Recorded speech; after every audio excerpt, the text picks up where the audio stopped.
You have touched what is not meant to be touched. Only the chosen may touch the stones. Who are the chosen? There is only one who is chosen. How would one identify the chosen one? What would be the signs? There is only one sign. The chosen one may touch the stones and not die. I touched the stones. They'd been whispering to me. We were guided here by the stones and the wind. If you did indeed touch them, then you are truly the chosen one.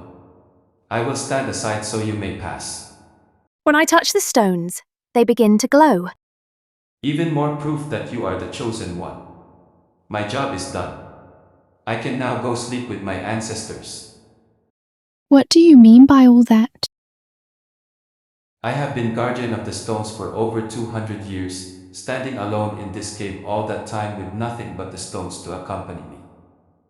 So why do you no longer need to guard them?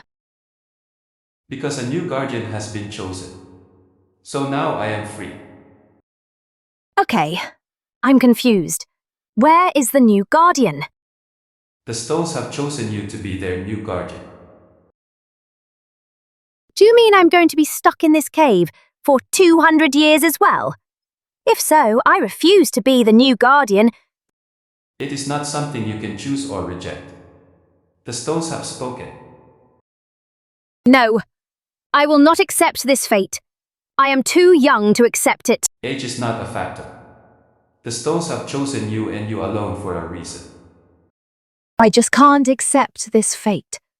Is there some way around this situation so I'm not stuck in this cave? There is only one remedy. There are two sets of stones. This one and one other that are hidden out in the moors, but we don't know where. The distance between them is too great for them to communicate. The only remedy is to find the other set of stones and bring them back here to unite with these. At that point you would be free. So how am I going to look for the other stones if I'm stuck in here? You will be given the grace of 1 week. If you have not found them by the end of that week, you will be instantly transported back here to the cave permanently, or until the stones decide to release you by choosing another. So if we're able to locate the stones and bring them back here, there will no longer be a need for a guardian? You are correct. Once united, the stones will not have any need for one. So, just 1 week? Is the length of time negotiable? Like 2 weeks at least? No, it is not negotiable. 1 week and 1 week only. Starting when? Now? The countdown will start when you leave the cave. So if you and your friends want to discuss strategy, you have time to do so. I am done answering questions. I must now depart. Farewell.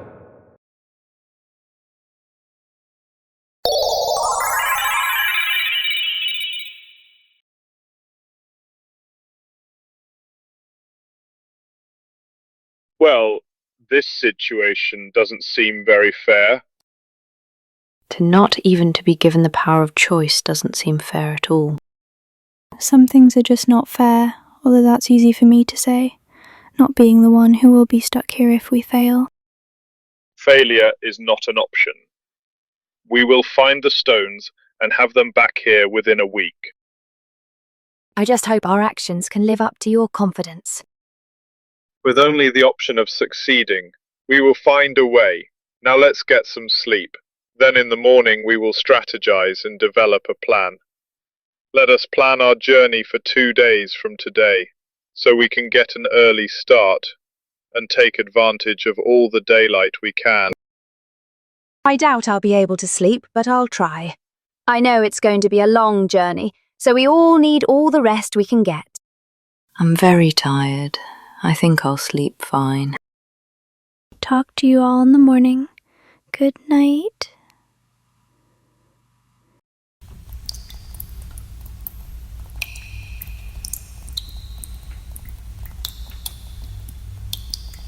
Okay, so we know that the stones are in the area of the Bay of Saint Magnus. So we need to determine what area of the bay that makes the most sense for the stones to be. I would think the most probable place would be close to the water rather than farther inland. Why do you say that? It's not like the rocks are ready to take a swim. No, but to me it's the most probable place. In fact, what if the stones are actually in the bay and underwater? That would make them even harder to find. That's assuming that they don't want to be found. But I think they do want to be found so they can be reunited with the other stones. That's an excellent point. If they want to be found, then them being underwater not far from the water's edge would make a lot of sense. I wouldn't think that they would be buried way underground where there's no chance of finding them. So being underwater, close to the water's edge, makes sense to me also. What I'm wondering is, what if Elsa is able to communicate with these stones also, once we get in range to communicate? I thought about that as well. If I can communicate with these, I might be able to communicate with them as well. I guess there's only one way to find out. Let's hope so, since we only have a week to find and retrieve the stones. I don't want Elsa to be stuck in that cave for who knows how long. Hey, let's try and get a good night's sleep so we can be well rested for tomorrow's journey. It's going to be a full day's walk to get to Saint Magnus Bay, and we'll have to walk at a fairly brisk pace to get there in a day. I'm getting worn out just thinking about it, but I'll manage. All right, let's get some shut-eye.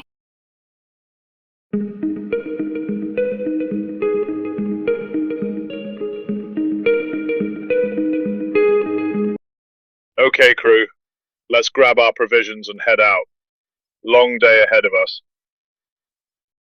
It's not like it's all going to be flat and straight. I had a vision of the course we have to navigate. It's not going to be easy. I didn't expect it to be. I'm mentally ready for this trip, especially since I have extra motivation to make it there today and start looking for the stones. I would be the same way if I was going to be stuck in that cave for 200 years, or more, depending on how long before another guardian is found. Danny, enough with the comments about the 200 years. I don't want to even think about that. I want nothing but positivity on our journey. But just think of all the books you could read in 200 years, soaking up all of that knowledge. You know how you love books. There's a limit to the number of books I want to read, and it's not 200 years worth. Try cheering me up in a different way, okay? Sorry. I'll just keep silent. Might be better that way. That sounds good to me. I'd be fine with that. We need to conserve energy anyway. The less talk, the better. I don't think Danny will be able to do that. It's too much to ask of him. He doesn't know how to stop talking. That's not true. I can be quiet when I need to be. Just watch.